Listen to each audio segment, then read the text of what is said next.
యెహోషువ ఇశ్రాయేలీయులను వాగ్దాన భూమిలోనికి నడిపించిన వ్యక్తి. నిబ్బరం కలిగి ధైర్యంగా ఉండుము అనే దేవుని ఆజ్ఞను నెరవేర్చిన వాడిగా ఆయన ఎప్పటికీ గుర్తించబడతాడు. యెహోషువ తొలిసారి నిర్గమాకాండం 17వ అధ్యాయంలో కనబడతాడు. అతని జీవితం గురించి, అతని కుటుంబం గురించిన వివరాలు మనకు ఎక్కువగా కనిపించవు. అయితే అతను నూను కుమారుడని, ఎఫ్రాయిం గోత్రంలో ముఖ్యుడైన ఎలీషామా మనముడని మనకు తెలుసు. యెహోషువ అనే పేరుకు యెహోవా మనకు రక్షణ అని అర్థం.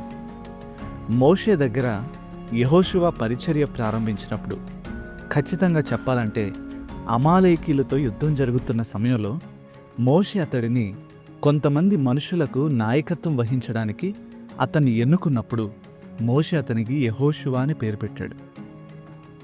మోషే తదనంతరం ఇశ్రాయేలీలను నడిపించే ఆ ఘడియ కోసం దేవుడు యెహోషువ జీవితాన్ని ముందుగానే తీర్చిదిద్దుతూ వచ్చాడు.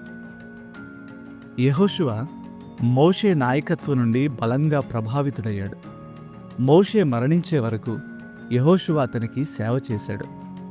వారిద్దరూ కలిసి అనేకమైన ఆటంకాలను ఎదుర్కొన్నారు. యువకుడైన యెహోషువ మోషే నాయకత్వాన్ని దగ్గర నుండి చూశాడు.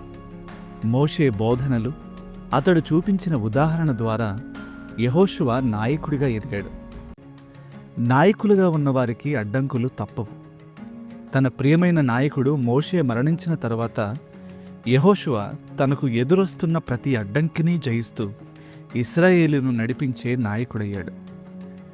దేవుడు యెహోషువను పిలిచి, నీవు లేచి నీవును ఈ జనులందరూ ఈ యోర్దాను నది దాటి నేను ఇశ్రాయేలీయులకిచ్చుచున్న దేశమునకు వెళ్ళుడి అని చెప్పాడు.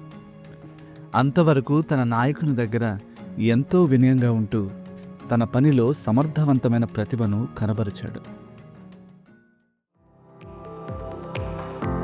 బైబిల్ ఇన్ఫ్లుయెన్సర్స్ అనే సిరీస్ మీకు ఆశీర్వాదకరంగా ఉంటే మా ఈ ప్రయత్నానికి లైక్, షేర్ అండ్ సబ్స్క్రైబ్ చేసి మమ్మల్ని ప్రోత్సహించండి. మరొక కొత్త బైబిల్ ఇన్ఫ్లుయెన్సర్తో మీ ముందుకు వస్తాం. Until then, god bless you.